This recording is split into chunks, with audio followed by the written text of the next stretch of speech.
పాకిస్తాన్కు మొదటి ప్రధానమంత్రి అయినది గుజరాతీయుడు అని మీకు తెలుసా? జిన్నా పూర్వీకులు గుజరాత్లోని కతియవార్ ప్రాంతానికి చెందినవారు.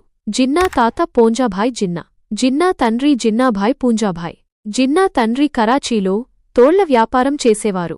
జిన్నా తండ్రి వ్యాపారరీత్యా కరాచీలో స్థిరపడ్డారు. జిన్నా కరాచీలోనే జన్మించారు. జిన్నా అసలు పేరు ముహమ్మద్ అలీ జిన్నాభాయ్. జిన్నా కుటుంబం మొదటగా హిందూ మతానికి చెందినది, తరువాత ఇస్లాం మతంలోకి మారారు. జిన్నా కుటుంబం ఇస్మాయిలీ షియా ముస్లిం తెగకు చెందినది. ముహమ్మద్ అలీ జిన్నా 1876 డిసెంబర్ 25న కరాచీలో జన్మించారు. అతను మొదట భారత జాతీయ కాంగ్రెస్లో సభ్యుడు. తరువాత అతను అఖిల భారత ముస్లిం లీగ్ నాయకుడయ్యాడు. భారతదేశ విభజన, పాకిస్తాన్ ఏర్పాటులో ప్రధాన పాత్ర పోషించారు. పాకిస్తాన్ మొదటి గవర్నర్ జనరల్గా పనిచేశారు. భారతదేశ విభజనలో జిన్నా పాత్ర వివాదాస్పదంగా ఉంది. కొందరు ఆయనను పాకిస్తాన్ జాతిపితగా భావిస్తే మరికొందరు విభజనకు కారకుడిగా విమర్శిస్తారు. నిజానికి జిన్నా ఏనాడు ముస్లిం మత ఆచారాలు పాటించింది లేదు. మొదటి పెళ్లి వైఫల్యం కారణంగా అతను రెండవ పెళ్లి చేసుకున్నది కూడా ఒక పార్సీ అమ్మాయిని. ఉర్దూ ఏమాత్రం రాని జిన్నా పాకిస్తాన్కి ఉర్దూని జాతీయ భాషగా ప్రకటించాడు.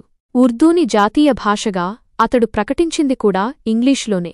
అలా తన పూర్వీకులు గుజరాతీయులు అయినప్పటికీ జిన్నా ఇలా పాకిస్తాన్ మొదటి గవర్నర్ జనరల్ అయ్యాడు. చివరికి 1948 సెప్టెంబర్ 11న మరణించారు. Let me make it very clear to you, leave no doubt, that the state language of Pakistan is going to be Urdu and no other language.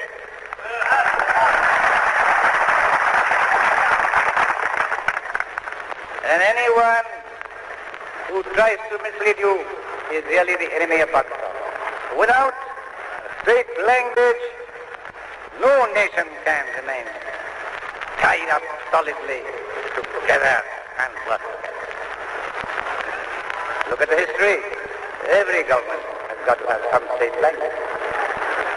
Therefore, so far as the state language is concerned, Pakistan's state language shall be Urdu.